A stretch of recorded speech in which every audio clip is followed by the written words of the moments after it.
Hello everyone.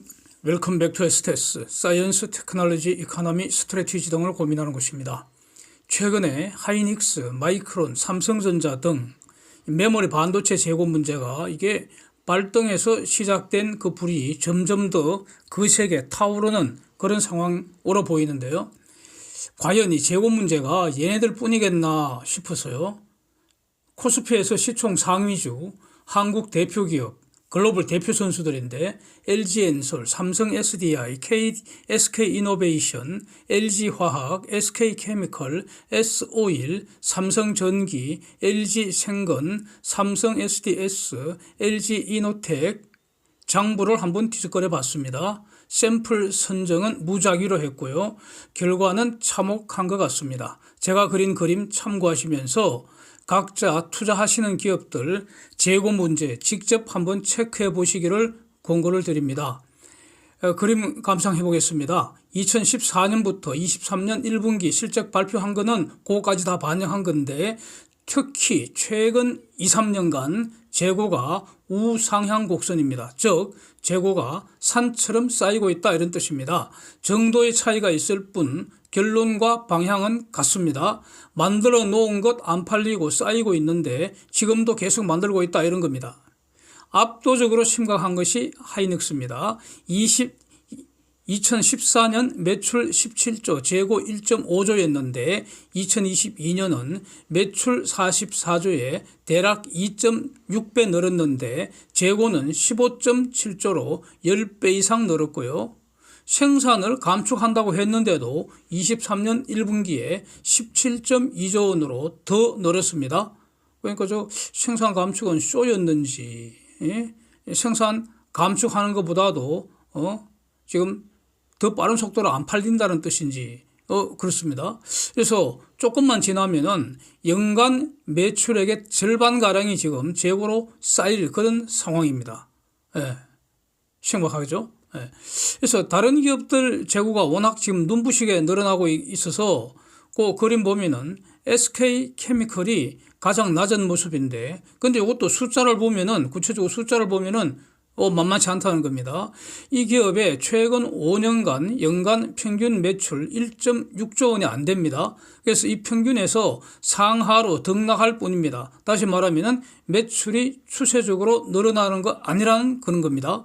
그런데 재고는 저점 2,500억에서 22년에 4,800억 원으로 대략 2배 늘었습니다. 재고 증가 꼴찌 수준이 이 정도라는 겁니다. 그런데 재고가 2배로 늘어난 거 이거 사실 심각한 거 아닙니까? 저는 심각하게 보입니다. 지금 매출이 증가하는 그런 기업이 아니라고요. 삼성 SDI는 사정이 좀 좋은 것 같습니다. 지금 무작위로 샘플을 뽑아서 그렇고요. 다만 현대차하고 기아차는 제가 보니까 요즘 이 자동 승용차 부분이 요즘 워낙 좋기 때문에 특별히 어떤 재고 문제가 그 문제 삼을 정도가 아닌 것 같아서 빼버렸습니다. 그것만 뺐고요. 나머지는 좀 무작위입니다. 근데 삼성 SDI는 사정이 좀 좋은 것 같다 이런 뜻입니다. 2016년 이전에는 대략 한 7,300억 내외 재고 수준이었는데 23년 1분기 실적 발표에는 3.3조 원 재고니까 재고 그 자체는 4.5배 이상 늘었는데 근데 그 삼성 SDI는 매출이 말이죠. 그 이전 5조 원대에서 10조 원, 13조 원, 20조 원 이렇게 늘어나고 있기 때문에 매출 규모에 맞게 적정 재고 수준도 늘어났다. 이렇게 해석할 여지는 있습니다.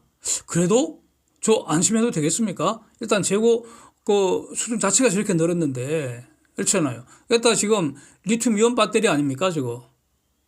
그래서 저는 저것도 사실은 매우 지금 잠재적 리스크가 매우 크다. 저는 이렇게 보입니다. 그래서, 갑자기 이런 노래가 생각이 납니다. 나 어떻게, 너 갑자기 안 팔리면, 그건 안 돼. 정말 안 돼. 제발 팔려. 재고의 유일한 대책. 팔아치우는 거 아닙니까? 생산 감축한다고 안 팔리던 게 잘 팔리게 되는 거 절대 아니죠. 그래서 생산 감축이고 안고는 이런 거 아닙니까? 팔리는 만큼만 만들자 이거 아닙니까? 그런데 문제는 지금 그러니까 사이즈를 키워놨기 때문에 이게 생산 감축이 오래 가면은 그러면 회사 자체가 영원히 사라질 수도 있는 거 아닙니까? 지금 너무 많다고요. 그렇게 보입니다. 공급 과잉이라는 거죠. 그래서 영원히 사라진다, 영원히 생산 안 한다, 그거 아닙니까? 생산 감축은 그만큼 그러니까 고용 줄여야 되고요. 그러면 근로자들 소득 줄이게 되고요. 그렇죠. 이제 악순환이 시작되는 거죠. 소득 줄면은 소비가 줄고요. 그러면 재고는 더 쌓이고 이렇게 되는 겁니다. 이와 관련해서 어제 봤던 삼성중공업 재고자산 움직임 다시 한번 보겠습니다. 이건 제가 이 삼성중공업 투자를 해서 이렇게 말씀드리는 건 아니고요. 그런 건 아닙니다. 근데 지금까지 봤던 지금까지 주력 기업들인데 쟤네들 재고자산이 지금 엉망진창이 되어가고 있는 것과는 정반대로 삼성중공업 재고자산 움직임은 매우 모범적이다 이겁니다. 요걸 그냥 다시 한번 체크하겠습니다. 지금 조선업은 업황이 개선되고 있습니다. 10년 불황, 10년 구조조정 끝나고 지금 업황이 개선되는 상황이어서 재고자산을 비롯해서 각종 유동성 관련 숫자들이 매우 모범적으로 움직이고 있는 모습이 확실합니다. 눈으로 확인됩니다. 즉 최악은 이미 지났고 앞으로 점점 더 좋아진다, 그런 증거 아니겠는가. 따라서 현명한 투자자라면은 적어도 최소한 분산 투자의 관점에서도 지금부터는 재고가 쌓이는 저런 악성 기업들 보유량을 조금씩 줄이고 삼성중공업 이 보유를 포트폴리오에 조금씩 편입하는 것이 현명할 거다. 저는 최소한 이렇게 해야 되지 않는가, 이 말씀을 강조를 하고 싶습니다. 이번 주 4월 제조업 PMI 지수 이제 확정치 발표됩니다. 지난번에 봤던 거는 이제 잠정치였고요. 일종의 속보치였고요. 근데 보니까 중공이 49.2로 예상과 달리 50밑으로 다시 헤매기 시작을 한 것 같습니다. 그래서 저는 놀랍지 않습니다. 50 이상에서 중공이 지속적으로 놀 수는 없다고 저는 여러 번 말씀드렸기 때문에 저는 놀랍지 않은데, 시장에서는 중공이 회복되는 것에 상당한 기대를 했던 게 사실이지 않습니까? 그러니까 시장에서는 실망이 클 것 같습니다. 그 다음에 다음 주 미국의 4월 CPI, PPI 발표가 있는데 여기서도 아주 주목할 만한 내용이 있습니다. 코어 지수는 3월과 변화가 없습니다. 그런데 코어 CPI, 코어 PPI는 3월과 변화가 없고, 그런데 일반 지수, 즉 그냥 CPI, PPI 이거는 전부 다 상승세가 확대될 것 같다, 이런 전망이 나왔다는 겁니다. 그림 보시면 됩니다. 그래서 CPI 같으면은 3월 5%에서 4월은 5.2%로 올라가고, PPI는 3월 2.7%에서 4월 3%로, 즉 물가 상승이 다시 가속될 것 같다는 전망이 일단 나왔습니다. 무슨 일이 있습니까? 그래서 저는 이렇게 이걸 해석을 하겠습니다. 최근 한 달간 에너지 가격 상승한 것을 반영한 거 아니냐 이겁니다. 제가 이렇게 여러 번 말씀드린 거 저는 기억하고 있습니다. 에너지 가격, 특히 가스 가격이 오를 거다. 이것이 다시 CPI 상승세 확대시킬 수 있다, 이렇게 여러 번 말씀드렸지 않습니까? 최근 한 달간, 왜냐하면 지금 한 달 3월, 4월 이렇게 한 달 단위로 보고 있기 때문에 최근 한 달간 천연가스 1.8% 올랐고, 브렌트유 2.6% 올랐고, WTI 2.5% 올랐습니다. 그래서 저는 여름 지나면서 특히 가스 가격 더 오를 것이라는 견해를 지금 여전히 유지를 하고 있습니다. 그 다음에 한국 시각 5월 4일 새벽 3시죠. 미국 기준금리 결정을 하는데 지금 현재는 5.25%로 25bp 또 올린다는 그 확률이 보시는 것처럼 81%입니다. 그전에는 84%에서 좀 약간 내린 그런 확률이긴 하지만 이 정도면은 기준금리 이제 이번 주에 또 오른다, 이렇게 봐야 합니다. 그래서 문제는 이제 FOMC가 과연 뭐라고 말할 것인지 요거 아니겠습니까? 최근 보면은 미국 1분기 GDP 성장세 전분기 대비 1.1%로 둔화됐습니다.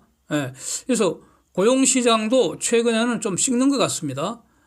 그런데 과연 그 제롬 파월이 시장이 원하는 말을 할지는 여전히 저는 의문입니다. 또는 연준 이후에 시장이 환호할지 의문이다. 이런 말과 같은 뜻이겠죠. 결국 그 인플레이션 전망에 의존적일 수밖에 없는데 CPI, PPI 상승폭 확대될 것 같다는 일이 전망하고요. 플러스 미시건 대학이 발표하는 1년 및 5년 인플레이션 기대치가 최근에 전부 올랐습니다. 이런 거 모두 고려하면은 그러니까 연준 이후에 시장이 실망이 더 커지지 않을까 싶습니다. 그 다음에 이제 그 기사 아주 재미있는 기사인데 대략 한 달 전에 IMF 주장을 인용하는 CNBC 그 보도를 한번 보겠습니다. IMF says US-China tensions could cost the world about 2% of output. 이렇게 나와 있습니다. 여기서 텐션이라고 US-China 텐션이라고 IMF는 아주 점잖게 부드럽게 이렇게 신사답게 표현을 하고 있는데 실질은 전쟁이라고 보고요. 미중 간의 전쟁 비용이 세계 GDP의 대략 한 2%까지도 될 수 있을 것 같다고 지금 IMF가 말한다는 겁니다. 그래서 여기서 안건은 저는 이렇게 봅니다. 세계 GDP의 2% 정도의 비용이 많은가 적은가 또는 이 정도 비용 지출해서 전쟁을 할 만한 가치가 있는가 없는가 이거 아니겠습니까? 이게 안건 아니겠습니까? 공산마귀, 저 독재 정권 부수는 비용으로 저 정도는 충분히 지불할 수 있는 거 아닌가 싶습니다. 서방은 시장기구 통해서 분산시키면 2% 비용은 껌값 아니겠나? 그냥 그 생활이 좀 불편할 뿐이고요. 누군가는 느끼지도 못하고 지나가지 않겠습니까? 그러나 중공은 지옥이 펼쳐지는 거 아니겠습니까? 그래서 서방이 감기 앓고 더 건강해진다면은 중공은 독감 앓다가 그냥 죽어버리는 거 아닌가? 뭐 그런 겁니다. 그렇다면 할만하잖아요. 아닙니까? 공산 독재, 저 중공을 자유중국으로 리셋한 다음에 다시 시작하면 그러면 지금 지불한 저 비용의 10배, 100배, 1000배의 이익을 장래에 지속적으로 올릴 수도 있는 거 아닙니까? 그래서 지금 할 만한 가치 있는 거 아닌가? 이런 거 이렇게 생각됩니다.